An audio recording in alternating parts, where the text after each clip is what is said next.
Friends, welcome back to BR collections అండి. చాలా రోజుల నుంచి మన కస్టమర్స్ అయితే వెయిట్ చేస్తున్నారు బ్యూటిఫుల్ కస్టమైజేషన్ ఫ్రాక్స్ కోసం. ఈసారి అయితే బ్యూటిఫుల్ ఫ్రాక్ అయితే వచ్చేసాను. చాలా చాలా బాగుందండి.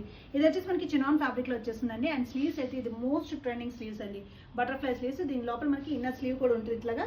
సో నో ప్రాబ్లం అండి, చాలా బాగుంది. అండ్ యోక్ పార్ట్ లో చూసుకుంటే ఇదంతా కూడా మనకి మొత్తం థ్రెడ్ వర్క్ అయితే గోల్డెన్ థ్రెడ్ వర్క్ అయితే హైలైట్ చేశారండి. ఫ్రంట్ అండ్ బ్యాక్ కూడా మనకి యోక్ పార్ట్ లో సేమ్ థ్రెడ్ వర్క్ అయితే హైలైట్ చేశారు. కింద వచ్చేసరికి వన్ ఫ్రిల్ వస్తుందండి, ఫుల్ లెంత్ లైనింగ్ తో వచ్చేస్తుంది. అండ్ దీనికి వచ్చేసి మనకి వన్ సైడ్ పాకెట్ కూడా ఉందన్నమాట. చాలా చాలా బాగుంది. ఇది వచ్చేసి మనకి S2XXL సైజెస్ అవైలబుల్ అండి. చాలా బ్యూటిఫుల్ కలెక్షన్స్. ఎస్ వాళ్ళకి అయితే చాలా రిక్వెస్ట్ వచ్చింది. సో వాళ్ళందరి కోసం S2XXL సైజెస్ అయితే చేయించాము. దీంట్లో వన్ మోర్ కలర్ ఉంది. సెకండ్ కలర్ వచ్చేసి మనకి డిఫరెంట్ గ్రీన్ కలర్ అండి. టూ కలర్స్ కూడా సూపర్గా ఉన్నాయి. సెకండ్ కలర్ వచ్చేసి మనకి బ్యూటిఫుల్ గ్రీన్ కలర్ అండి. టూ కలర్స్ కూడా సూపర్గా ఉన్నాయి. సో మిస్ కావద్దు. S2XXL sizes available. నేనైతే ఒకసారి క్లియర్గా ఎక్స్ప్లెయిన్ చేస్తున్నానండి. చాలా మందికి డౌట్ ఉంది. సో వాళ్ళందరికీ క్లారిఫై చేయడానికి మన ఓన్ కస్టమైజేషన్లో మనకి ఫుల్ ఇంటర్లాకింగ్తో వస్తుందండి. ప్రతిదీ కూడా మనకి ఇంటర్లాకింగ్తో వస్తుంది, చూడొచ్చు. అండ్ యోక్ పార్ట్ వచ్చేసి మనకి కాటన్ లైనింగ్ వస్తుందండి. అండ్ కింద వచ్చేసి మనకి క్రేప్ లైనింగ్ వచ్చేస్తుంది. అండ్ ఫుల్ లెంత్ లైనింగ్తో వచ్చేస్తుంది. చూసారా, మనకి వస్తుంది మన ఓన్ కస్టమైజేషన్లో కాబట్టి బెస్ట్ క్వాలిటీ ఉంటుందండి. సో మిస్ కాకండి, ఈ ఆఫ్ని అయితే బ్యాక్ చేసేసుకోండి.